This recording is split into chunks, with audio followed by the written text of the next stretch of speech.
of genuine faith, living life unaware. Religions manipulated, misunderstood, religious scriptures altered and modified for petty gain. In all this, Millie, I will strive to expose the truth. Because it's the right to know and my duty to tell the truth.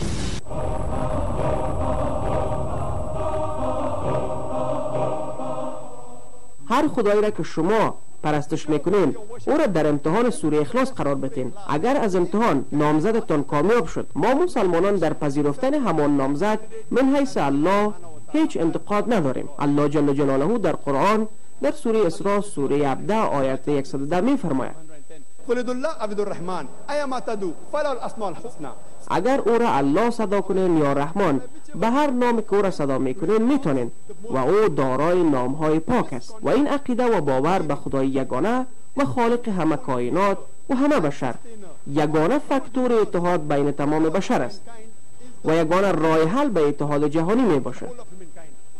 اسلام نه تنها راجع به وحدت حرف نزده بلکه در عمل هم آن را تقاضا میکنه. هر روز در زندگی ما هر مسلمان باید 5 وقت خواهان صلح باشد. در 5 وقت نماز ما، وقتی ما مسلمانان نماز میخونیم ما با هم شانه به شانه استاده میشیم. فرق نمیکنه شخصی که در پالویتون استاده است سفید است یا سیاه، زرد است یا نسواری، پولدار است یا فقیر، پادشاه است یا گدا. وقتی در نماز استاده میشین باید شانه به شانه باشین. ما مسلمانان به طور جهانی هم خواهان صلح هستیم. حداقل در سال 1 بار در جریان مراسم حج.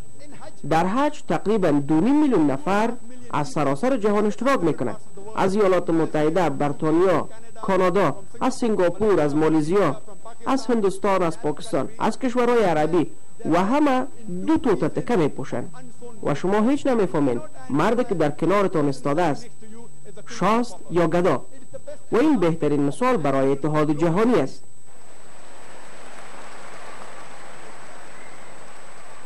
پیغمبر عزیز ما محمد صلی الله علیه و سلم میفرماید هیچ عرب بالای غیر عرب برتری ندارد و همچنان هیچ غیر عرب بالای عرب برتری ندارد. هیچ سفید بالای سیاه برتری ندارد و همچنان هیچ سیاه بالای سفید برتری ندارد، بجز به پرهیزگاری، بجز به تقوا، بجز از تسلیم شدن به الله جل جلاله، بجز از پاکی. پس بهترین راه اتحاد پرستش خدای یگانه و یکتا می باشد، خالق و مددرسان همه ما. حالا به موضوع دومی بحث می آییم که صلح جهانی است. اسلام یگانه راه حل به صلح جهانی است. اسلام از کلمه سلام گرفته شده که معنی صلح میده و همچنان از کلمه عربی سلم مشتق شده که معنی تسلیم شدن بر رضای خداوند می باشد. کوتاهی که اسلام صلح به دست آمده از تسلیم کردن خواستتان بر رضای خداوند متعال یعنی الله جل جلاله می باشد و هر کسی که بر رضای الله جل جلاله خواست خدا یعنی به الله تسلیم شد مسلمان نامیده میشه. مسلمان به این معناست که صلح را از تسلیم کردن خواست خود بر رضای الله جل جلاله به دست آورده باشد. و کلمه اسلام کمتر از 8 بار در قرآن ذکر شده و کلمه سلام یعنی مسلمان در قرآن کمتر از 44 مرتبه ذکر شده و به همین خاطر خلقت مسلمانان السلام علیکم است یعنی رحمت بالایتان باد و این هدف خلقت همه پیغمبران خداوند بود به شمول عیسی علیه السلام. اگر شما انجیل بخونین وقتی عیسی علیه السلام به روم رفت در انجیل لوقا باب 24 بند 36 میگه سلام علیکم. در زبان عبرانی و در زبان عربی السلام علیکم میگرده و در زبان دری رحمت بالایتان باد و این بهترین احوال پرسی جهان است یعنی به خاطر صلح یعنی رحمت بالایتان باد.